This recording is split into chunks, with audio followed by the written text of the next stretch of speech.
Here's what we're going to do with the rest of the meeting, and thank you all for your patience there. And thank you to Beth Dolio for her patience, because she is on the agenda for 9:30. So what we're going to do is we're going to hear from Beth Dolio about the No on 2117 campaign. We're going to hear from another candidate. We're going to hear from the next speaker about the No on 2117 campaign, and then another candidate if we have one. We're going to move the election of the, ironically, of the membership officer for the executive committee. We're going to move that toward the end of the meeting because our other speakers are all on schedules and we need to respect their time. So we really appreciate you being here, Beth. And you have the floor. There's your camera. There's your microphone.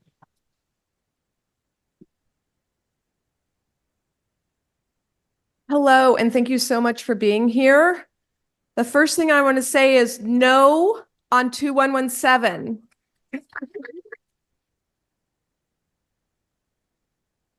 Our jobs are to make sure that every person you see and meet and talk to over the next few months knows that we are no on 2117.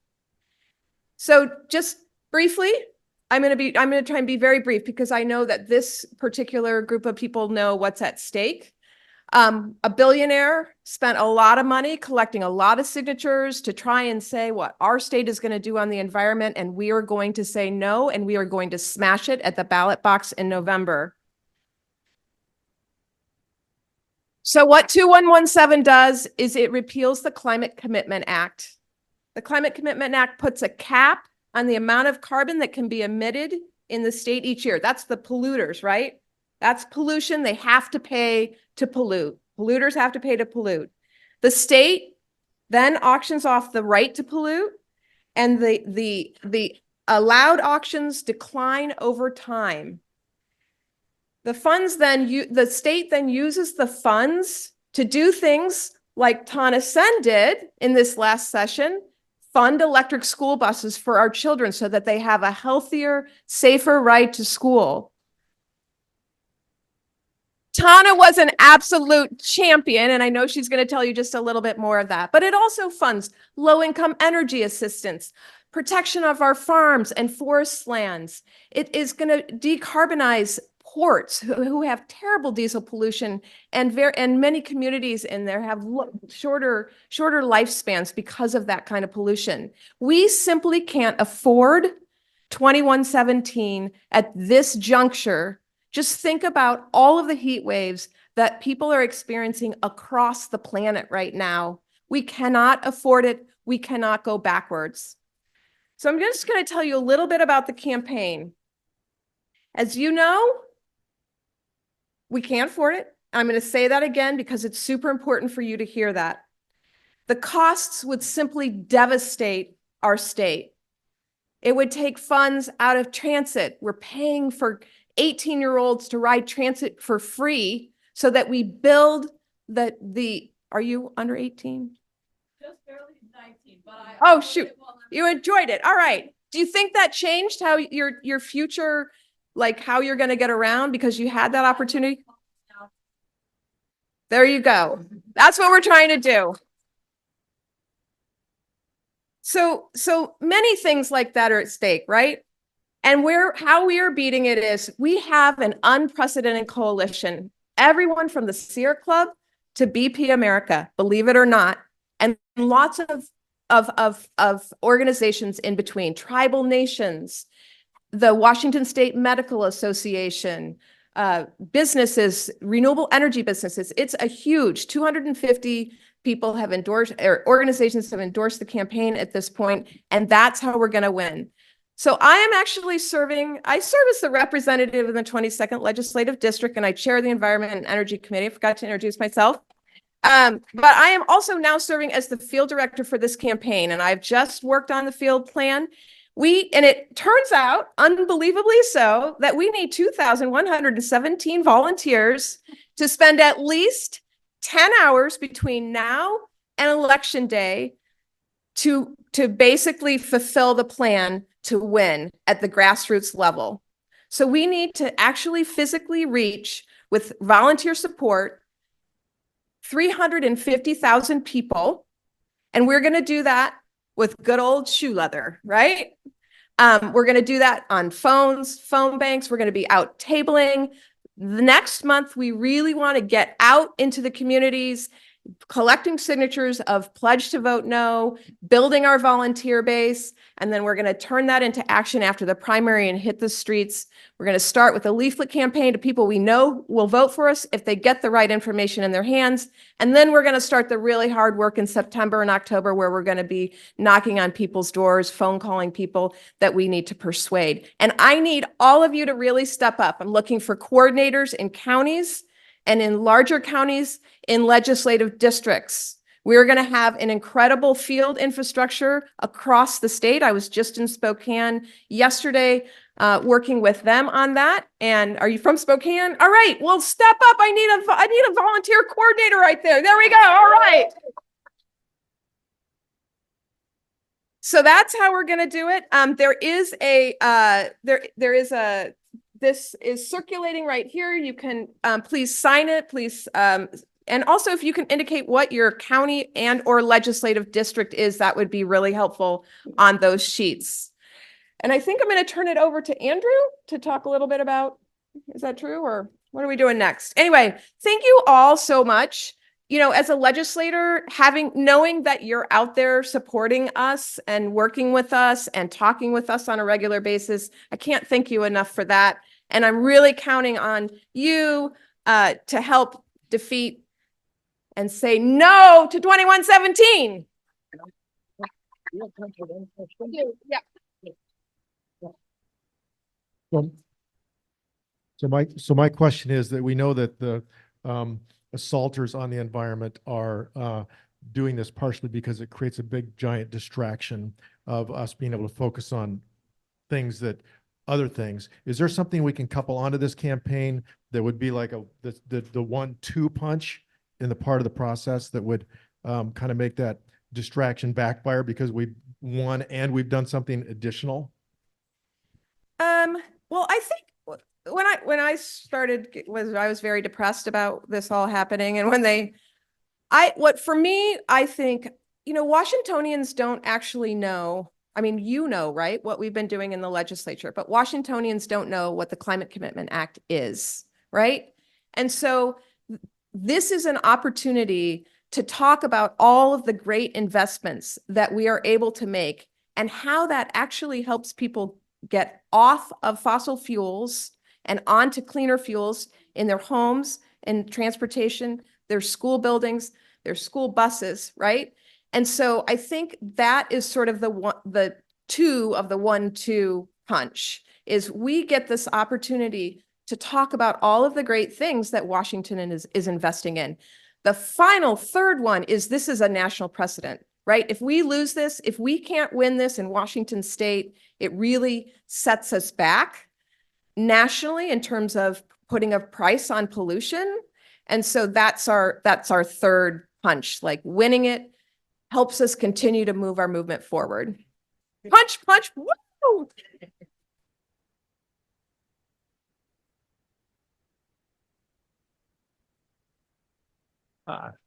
Thank you, Beth. Continuing to alternate candidates with agenda speakers, we have Tana Sen, who was just mentioned very positively by Beth. And then Andrew, you'll be up next. So Tana Sen.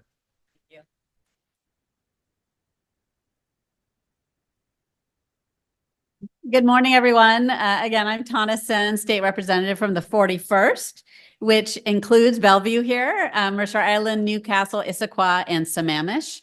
I am thrilled that you are all here, and I was actually kind of a little bit clamped standing over there and seeing that this is like the biggest caucus, I think, of any here at the Democratic Convention. So this is awesome.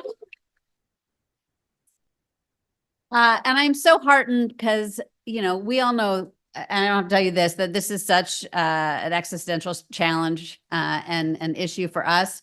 I'm sure a lot of like my kids don't want to have kids because they're concerned that the planet's not going to exist and it's not going to be safe for them. And that breaks my heart. And that's one of the reasons why this past year I worked so hard to make sure that we passed legislation to require new school buses to be electric. All right. So it was really quite a challenge and very exciting. But with the Climate Commitment Act money and with MOTCA money, we're going to be spending $40 million likely a year to help transition to electric school buses.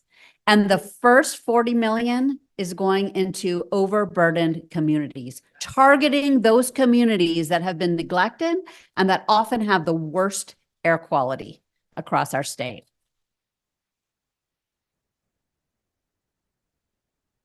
And this is, this bill, obviously I'm very excited about this, but it's also critical to the no on 2117.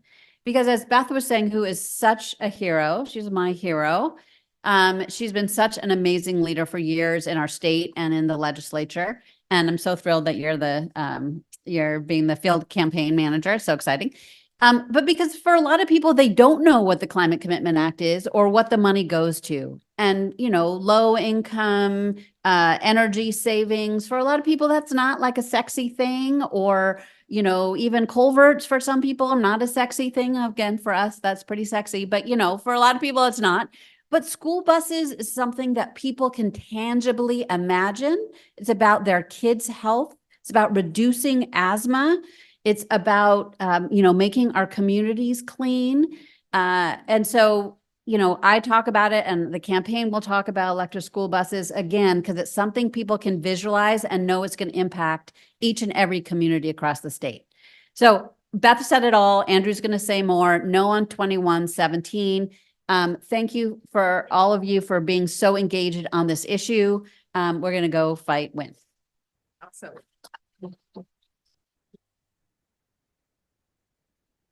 I just wanted to mention that I'm going to be downstairs at the table for Defend Washington. So all three initiatives. So I'll have information about that. I'd love to have you stop by. And if you have any questions or you want to commit to putting some time in, and it looks like there's a question here.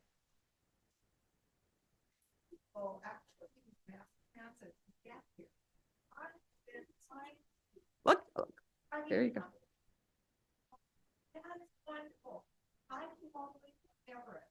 I had no idea that I could get to Bellevue because one of the people from the 44 said, "Hey, did you know you can take the bus to get here?" I went all the way down to the top to visit my daughter. We have a wonderful mass transit system. We don't have to use cars. We don't have a light rail. And I think we really need to push.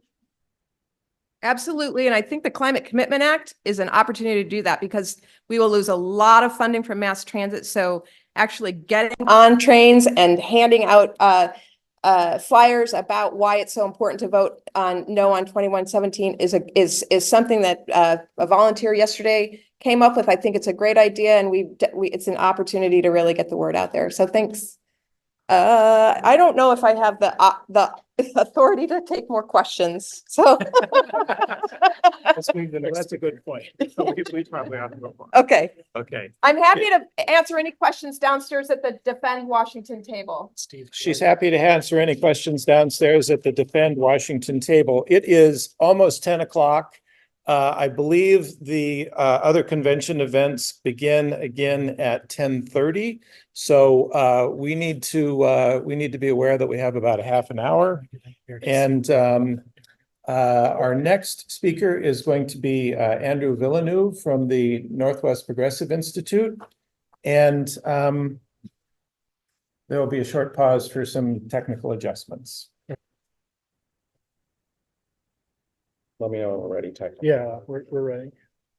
Good morning, Democrats. Thank you for that good, hearty good morning. I was really happy to hear that, just the last comment about mass transit, because I've spent like 22 years trying to get Link Light Rail built in this region. Save it from Tim Eyman. So if you haven't met me, one thing you probably need to know is that I've been called Tim Eyman's worst nightmare many times. I'm a strategist, and what strategists do is they try to find the path to victory for the cause or the candidate or the ballot measure that they care about. And in my case, I work on a lot of different causes. I'm not limited to a single issue. My nonprofit, the Northwest Progressive Institute, is issue agnostic. So what that means is that we don't focus on just one issue. We work on all issues. And we like to say that no issue is more important than any other issue, but all of the issues are connected, right? And so we focus on certain priorities that we think will advance all issues. Media reform, electoral reform, and tax reform are good for all issues. So we do a lot of work on those. In addition, I'm a climate reality leader trained by Al Gore to give his famous presentation. So, but I know this room, I don't need to do that because you all know what is at stake. So let's talk a little bit about Initiative 2117 and the threat that we're facing. Now, I'm assuming that everybody here is familiar with Jim Walsh and Brian Haywood. Yeah. Hopefully, okay. Jim Walsh, our state Republican Party chair, my favorite adversary now, Tim Iman's old news, and Mr. Haywood, his funder. So Mr. Haywood actually lives near me. He lives on the outskirts of Redmond, and he has a property called Willowcrest Stables. And he's a very interesting guy. Has anyone in this room met Brian Haywood? No? I've met Brian Haywood. I've stood outside of his signature gathering turn-in events, and I've talked with him. Now, the number one thing you need to know about Brian Haywood in the context of this campaign is that he's a very worried man. And the reason he's worried is because he sunk a lot of money into some initiatives that have very poor ballot titles. What is a ballot title? Anybody know? The ballot title are the words that represent the initiative on the ballot. So it's the words that voters will see before they vote yes or no. The most important words for any initiative, because those are the only words that will be on the ballot. There are other words, of course, that people will see in their voters pamphlet or on TV or in the newspaper, but only the words on the ballot have the importance, the supreme importance of the campaign. And so it turns out that the words that have been used to describe Initiative 2117 by the Attorney General's office, Brian Haywood doesn't like them. And you know how I know he doesn't like them? Because he told me he doesn't like them. I don't know if he realized he was talking to someone who thinks strategically and had already had poll data on this.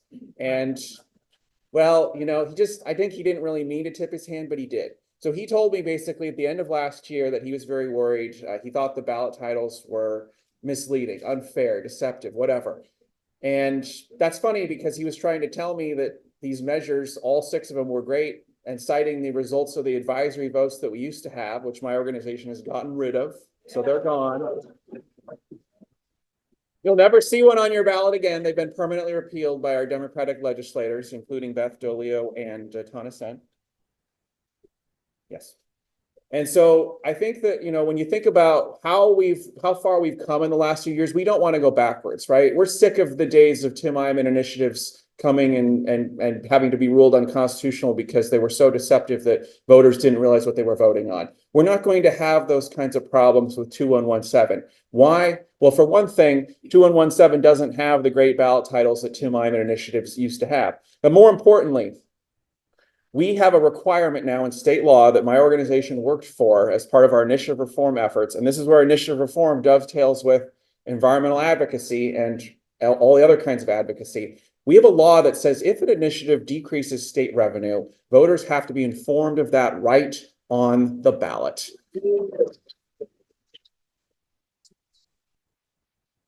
This is called a public investment impact disclosure, or PIID. And this is something our organization made its top priority basically 2 years ago. We worked with a bunch of other organizations and State Representative Mia Gregerson. A lot of people didn't really pay attention to the debate over this law. Jim Walsh certainly did, because back then he was worried about what it would mean for the future. And he had every reason to be worried because a judge has recently ruled, confirming what we believe to be the case, that this law will apply to Initiative 2117.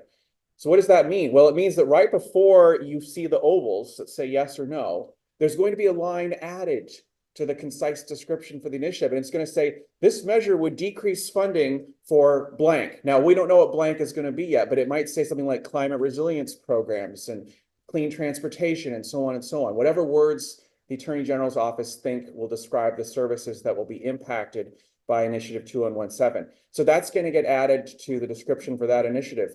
And you know what? The other 2 initiatives will also have fiscal disclosures added to them. So all 3 measures that are going to the ballot, that we know are going to the ballot, are going to have these disclosures added. And Jim Walsh tried to sue to get rid of the disclosures. He wanted the courts to order our statewide elected officials to hide this information from the voters. Now I ask you, If someone were confident of victory, would they ask a judge to order statewide elected officials to hide information that voters are legally entitled to have? I think not. Okay, so there's a couple things that I really want you to take away from 2117. First of all, you should be feeling really good about our prospects. This is not like the previous two initiatives, 732 and whichever the other one was in 2018. 1631, thank you. The numbers start to roll together for someone who's worked on 30 plus campaigns. So we had two previous votes on putting in place a price on pollution, and they didn't pass. But guess what? We now have a price on pollution, and the current initiative is to take away something that already exists, not create something. That's a very different dynamic. So don't worry about the past. We are in a different place now. The oil companies are not going to spend tens of millions of dollars to defeat or to pass this initiative. They're going to spend, some of them are going to spend money to defeat it. You heard Beth talk about BP. They've changed their position. Why? Because they're making money off of the pollution pricing system. They find a way to make it work for them. So they're in. And the other oil companies looks like they're going to mostly sit on the sidelines. Western States Petroleum Association is like, well, we're just going to sit it out. So Brian Haywood's not going to get tens of millions of dollars from oil companies to help him. So you should feel good about that. Secondly, you should feel good about the fiscal disclosure that we know is coming to the initiative. And third, you should feel good about the fact that the concise description is not very favorable to Brian Haywood. In fact, I have our polling right here. And when we polled on this back in December, and subsequent polling has confirmed this, we found that version A, which has no fiscal disclosure, 38% said they would vote yes on the initiative, and 48% said they would probably vote or definitely vote no. So right off the bat, yes, without the fiscal disclosure is underwater. With the fiscal disclosure, yes had 32% and no had 56%. So you can see how the fiscal disclosure moves people into the no camp. So that's a huge advantage for us. Plus, we're going to have way more resources than them, not just finances, but people power. Am I right? Yeah. We're going to have way more people than them. You absolutely need to go find Beth Dolio and sign up because this campaign is going to be that important. Finally, I want to give you a couple of thoughts on not only arguments that you can use if you're running into people who are for 2117, but I also want to alert you there's another initiative coming, a fourth initiative that's in the signature gathering phase right now. And this initiative is actually more problematic in my view than 2117. But first, let me talk about the key argument that you might hear, which is going to be gas prices. If you hear somebody say, well, this initiative will cut gas prices and I need that cost of living adjustment. It's very important that you tell them that there is nothing in Initiative 2117 that will guarantee a decrease in fuel prices. Nothing. There's nothing in the initiative that says that oil companies have to give that money to motorists. Nothing. So without that guarantee, oil companies could just pocket the difference, right? The initiative passes, the law goes away, we lose the Climate Commitment Act. Oil companies are not required to cut prices, period. So when we ask people if that mattered to their vote, 54% who say they're not willing to pay extra, that really caught our attention. But then we asked people, okay, so you don't want to pay more for gas, but would it make a difference to your vote if you knew the initiative wouldn't mandate a cut in fuel prices? And you know what? It turns out 30% say they'd be less likely to vote for the initiative knowing that it won't cut fuel prices. So that's really important. Finally, Initiative 2066, that's the other initiative I mentioned. This is in the signature gathering phase now, and they must finish gathering their signatures by the 5th of July.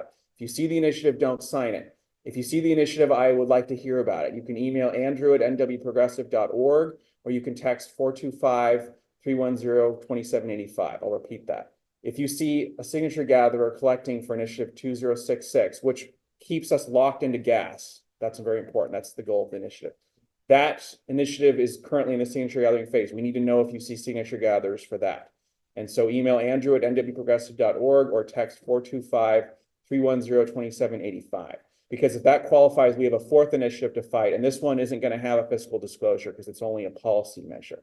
So be on the lookout for 2066. If it qualifies, I'll have more to say about that. I'll provide more info to caucus leadership so you know what we're going to have to do. But this is going to be a tricky one because what we're hearing at the doors, from people who have been out canvassing is that people care more about the possibility. They think it's a gas ban. They think that's what the initiative is doing. But actually, the legislation that the initiative targets doesn't have a gas ban in it. It's just a planning bill. But people think it's a gas ban because that's what they've heard. So we have a lot of work to do to clean up misinformation if this thing qualifies.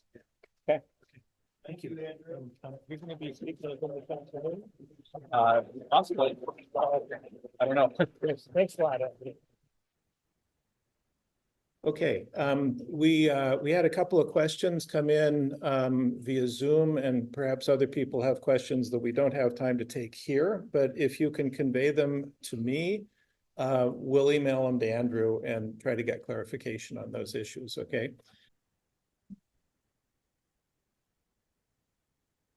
Okay, thank you. So our third speaker regarding Initiative 2117 is Jeff Berner. And unfortunately, we don't have a projector. Jeff, I'm guessing a projector would help you. If you happen to be online, and for those of you who are on Zoom, he's sharing his screen. He's going to be talking about a tool that Clean and Prosperous Washington has put together that tracks Climate Commitment Act spending around the state. Is really interesting and powerful for advocacy. So go ahead, Jeff. Okay, Jeff will be here in 1 second. Okay, I believe Jeff is ready to talk about the CCA spending mapping tool. So go ahead, Jeff. Fantastic. Hey, so the important thing when we're out talking with our friends and family and neighbors about the CCA is we need to be able to talk about what the CCA actually does for our neighborhoods and for our districts. So it's more than protecting the environment. We need to think about what protecting the environment really means. Protecting the environment to me means that we're protecting the air that people breathe. You know, the students that are on this electric school buses that we heard about. It's talking about the loggers that rely upon the land, the forests. It's talking about the fishermen that rely upon, you know, the health of our streams and the salmon that we come back. Let's try and personalize the discussion about what protecting the environment really means to people. You know, it means that we can take a bus when we need it, because we're actually, you know, funding the buses so that they're running year round. So all of us right now should know what the CCA is funding in your community, in your legislative district. So can you, just by a raise of hands, can anybody, who can say right now, I know what the CCA is funding in my district? Right? And so how effective are you think you're going to be when you're talking to your neighbors when you don't know what the money is going to in your district right now? This is important because people just don't know all the good things that the CCA is funding in individual districts. And so you, as the people that are representing the state and can go back to your home district, home communities, you can talk to your neighbors, talk to the people that, you know, run your caucuses and say, we need to get out there and explain all the wonderful things that the Climate Commitment Act is doing for us. So I'm going to try and do this a little bit online, and I'm going to try to do it a little bit here just by, you know, working off of the screens I've got.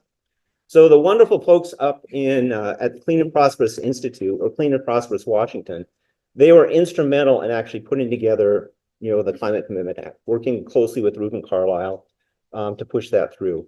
They also now have a study group, Clean and Prosperous Institute, and they have done the very difficult job of going through all of our budget bills. You know, so you have the transportation bill, you've got the capital bill, you've got the operating budget. Every single one of those has monies which are allocated from the Climate Commitment Act to deal with, you know, transitioning onto a clean energy economy, to dealing with, you know, restoration of our waterways, to dealing with transit, you know, and paying for transit. They've gone through and they've put this database together and they've mapped it onto the state. So you can go on to Clean and Prosperous Washington, and the website here is cleanprosperousinstitute.org, right? And there's this wonderful mapping tool that they've got here, where you can go in and you can take a look at where all the money is being spent across the state of Washington. And let me go on the page down here. So I'll talk a little bit on time. So what they've done here is they've categorized each of the expenditures in 11 different categories. And so things like active transportation, putting bike paths in neighborhoods, public transit, making sure that every single student in the state of Washington can ride transit for free, right? Now, what that means is that you're putting transit monies back into communities so they can expand their bus services, right? You got more bus services through all your cities because of the fact that, kids can ride transit for free. The electric ferries. We're going to be saving a ton of money on electric ferries once we electrify our ferries. And all that diesel pollution, all that particular amount, that's going to help the air we breathe. It's doing the same thing with establishing like drayage trucks, other electrification. These are all things that really kind of help our neighbors have better air that we breathe. And so when we think about like something like overburdened communities are your neighbors that live next to freeways, factories, ports, rail yards that breathe bad air. They're the ones that actually get impacted in their health. They're the ones that are going to emergency rooms with asthma. They don't necessarily have a lot of money to pay for that. And the Climate Commitment Act is one of those things that actually allows us to get on top of that and fix that problem in the long term. So that's important for all of us. So I'm going to move forward here and just talk a little bit about the mapping tool. So one of the things that you can pick up here is I've looked at, say, like for Yakima. So Yakima has the Yakima Valley School. And $5 million is going into that school for energy efficiency. Now, of course, once you put a more efficient building in place, that drops your operating costs continually year after year after year. So that is a long-term investment, which is not only good for reducing energy costs, but it's good for the budget. And it's going to make that particular facility a lot more cost effective in the future. The other thing which is going on in Yakima is they're putting a new east-west corridor in. And $3 million is going into pedestrian in Yakima to allow you to do this, pedestrian access across Yakima. Now, just for grins, one of the things that I did is I went to Jim Walsh's 19th district, right? And I took a look and said, how much money is going to Jim Walsh's 19th district? And I think it's important that people in Jim Walsh's district know that $2 million is going into water restoration in the Walapa National Wildlife Refuge, which is improving the fisheries.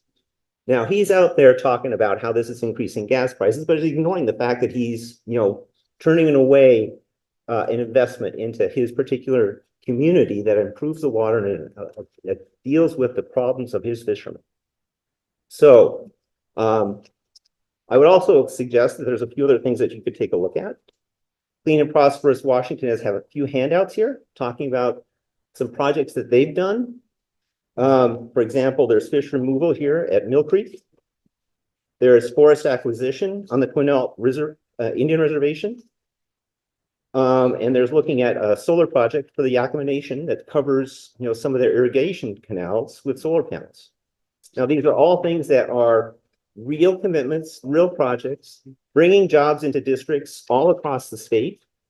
And we're keeping money here in Washington rather than sending money to oil companies that drill in, North Dakota, South Dakota, some other place. So please take a look at the Clean and Prosperous Institute. Understand what's being spent for the Climate Commitment Act in your particular districts, and talk to your friends, talk to your family, get them excited about the wonderful investments that this state is doing in the clean energy economy. Okay.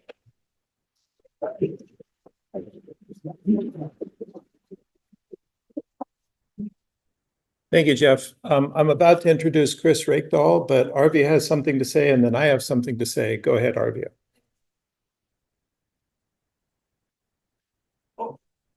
Okay, come back, Jeff. Share. Okay, that's fantastic. Yep. Did anyone have any questions? I'm sorry, I stepped away too quickly. Somebody has to ask a question. Yeah. I have a Oh, question. okay. Question back. It's cleanprosprousinstitute.org. Yes. Cleanprosprousinstitute.org.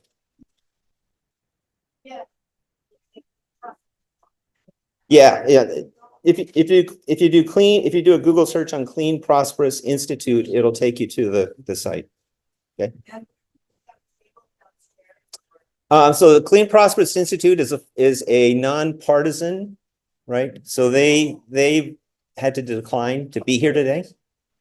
So the web tool is totally nonpartisan, but that it certainly is intended to be used to show where we're spending money on the Climate Commitment Act. Okay. Thank you, Jeff. If we have your email address, whether from before the meeting or on a clipboard in the back there, the next email you receive from us will contain a little section on how to use the tool and a link to the tool that Jeff has been talking about. And speaking of diesel and the ferries and the school buses, diesel soot is the most carcinogenic thing that most of us come into contact with on a routine basis.